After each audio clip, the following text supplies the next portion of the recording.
এক জঙ্গলে এক টুনি বাসা বানিয়ে বসবাস করত। তার আশেপাশে কোথাও অন্য কোনো বাসা ছিল না। সে খুব ভয় পেত তার বাসার মধ্যে।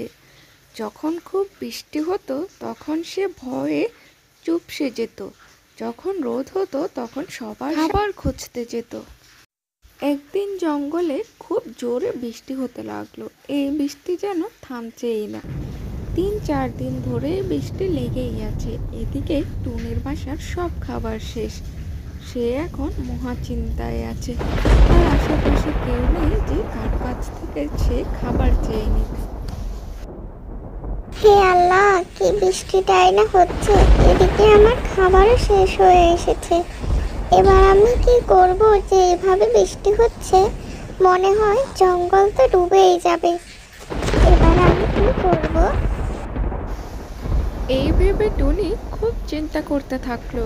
এদিকে বৃষ্টি তো থামছেই না। কি করবে সে কিছু বুঝতে পারছে না। এরপর সে ঠিক করলো সে তার এক আত্মীয়র কাছে গিয়ে কয়দিন থেকে আসবে। এই ভেবে ঝড় বৃষ্টির মধ্যে সে রওনা হলো। তারপর তার আত্মীয়র কাছে গিয়ে পৌঁছলো। তোমার কাছে এসেছি মাসি। এই ঝড় বৃষ্টিতে খাবারের খুবই সমস্যায় আছে, তাই তোমার কাছে কিছুদিন থাকবো ভেবেছি।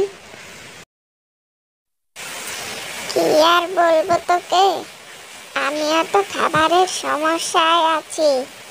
তা এসে যখন পড়েছিস, কয়দিন থাক, কিছু দানা পোনা আছে, সেগুলাই খেয়ে নিতে পারবি।